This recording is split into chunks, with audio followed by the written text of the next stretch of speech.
এই যে শীতের কুয়াশা, এই বছরের সবচেয়ে বেশি কুয়াশা। সকাল 10টা বেজে গেছে, কিন্তু এক হাত দূরেও কোনো কিছুই দেখা যাচ্ছে না। এই যে আমি পুকুর পাড়ে এসেছি, পুকুর পাড়ে সবচেয়ে বেশি কুয়াশা। এখানে একেবারেই কিছু দেখা যাচ্ছে না। রাস্তাঘাটে গাড়ি ঘোড়া যেগুলো চলছে, শুধুমাত্র হেডলাইট ছাড়া কিছুই দেখা যাচ্ছে না।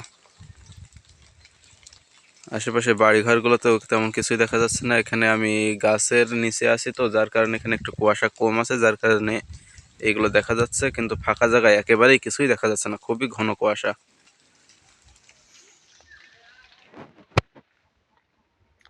যাক, শীতে যদি কুয়াশা একেবারেই না থাকে, শীতটা শীত শীত মনে হয় না। এই বছর যে শীতকাল চলে যাচ্ছিল, বোঝাই যাচ্ছিল না। আজকের কুয়াশার কারণে শীতটা বোঝা যাচ্ছে যে না, এই বছর এক শীতকালও আছে এই বছরেও।